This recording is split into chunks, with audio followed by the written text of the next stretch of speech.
Hey guys, it's me Sayaka and welcome back to my channel. So back when I was studying at Harvard, I took a very interesting course called The Culture of Convenience. And because I know that a lot of people struggle with meaninglessness in their lives, I think that the perspective can help more people. So that's why I decided to share with you today about what I've learned in this course about the culture of convenience and how that is ruining our lives. Let's go. So in this modern age, convenience is everywhere.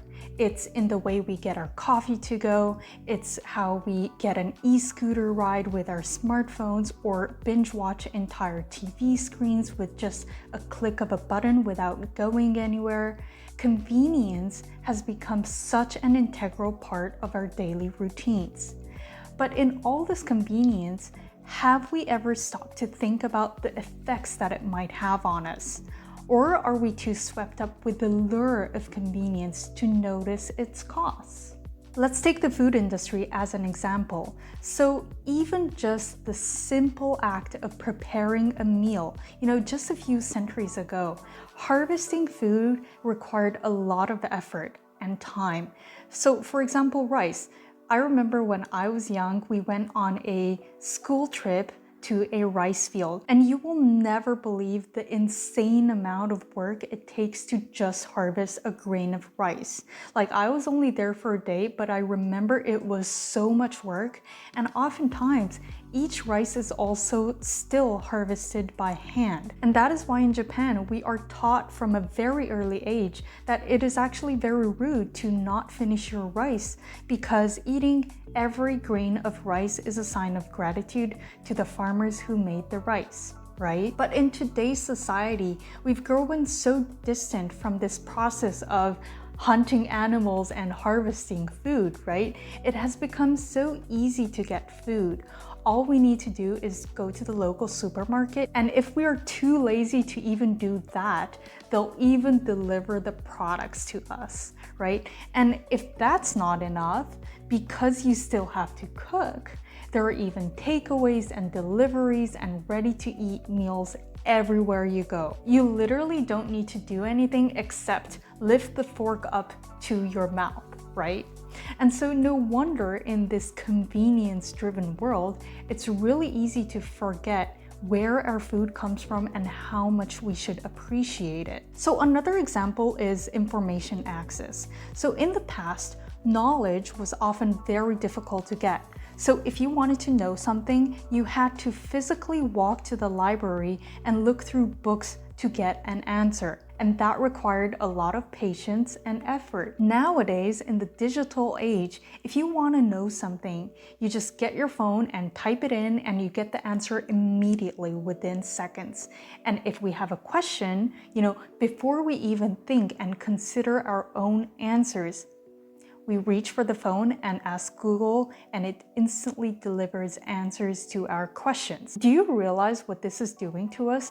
Like, we live in an age where we can get by without thinking because the answers are already there. And this is not to say that convenience is bad or evil, or that we should do everything the hard way and ditch technology, right? All I'm saying is that there is a hidden cost if we only pursue what is easier in life, because when we always choose the easiest way in life, we miss out on all the challenges that can make our experiences meaningful. So as a result, life becomes less fulfilling because we haven't faced difficulties and learned from them, and it's kind of like life lacks depth and purpose, and that can eventually leave us with a sense of emptiness. So this is exactly what the existential psychologist Rollo May was talking about in his book, Man's Search for Himself.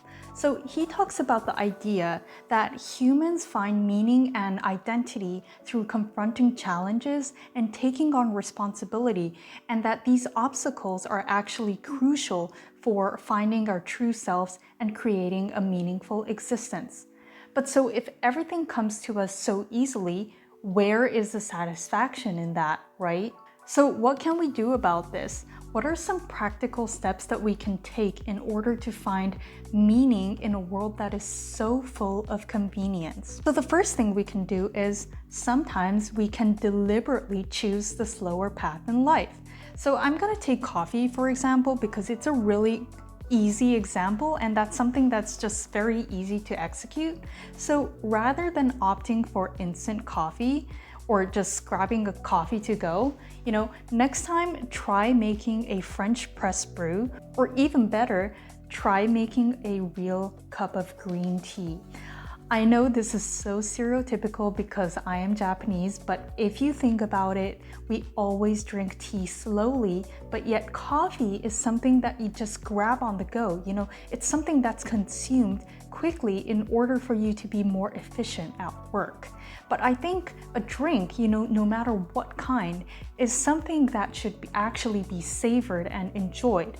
And it should be special and kept special. So look at, for example, the Japanese tea ceremonies, right? Of course, they can make the drink quicker, but the beauty is in slowing down and taking the time to appreciate each step of the process. So if you think about it this way, a drink is not a drink anymore if we do it properly. It becomes a ritual. And by immersing ourselves in practices like this, we learn to slow down and focus on the present and savor life's simple moments. We learn to appreciate the effort that actually goes into it, and that can actually help us foster a deeper sense of meaning. The second thing we can do is delay gratification. So convenience is a problem because it is all about instant gratification. And this can be counterproductive because it diminishes our drive and sense of purpose.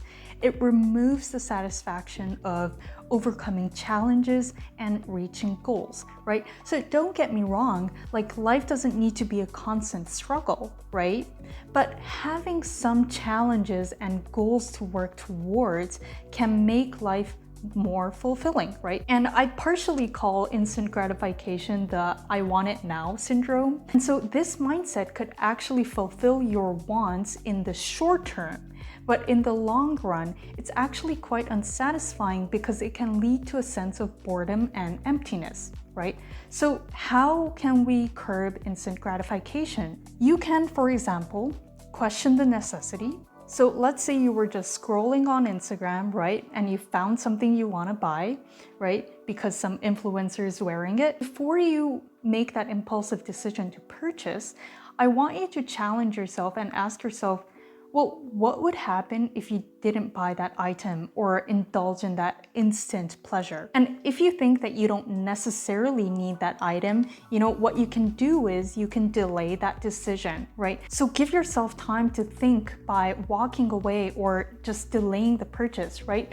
So for instance, I've noticed that when I wait a day before I decide on any purchase, because many of the times I noticed that I didn't even need that thing and it was just an impulse. So this pause allows you to reconsider whether you genuinely need or want that item.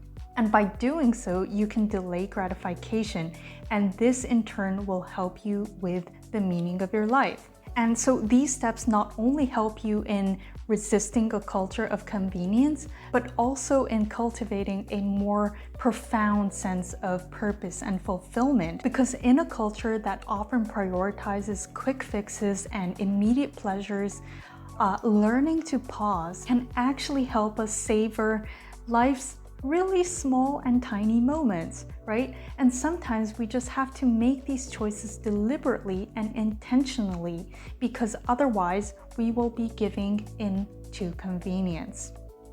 That's it for today. Thank you all for joining me until the end, and I hope that this video gave you some interesting insights about the culture of convenience. I will see you next time. Bye!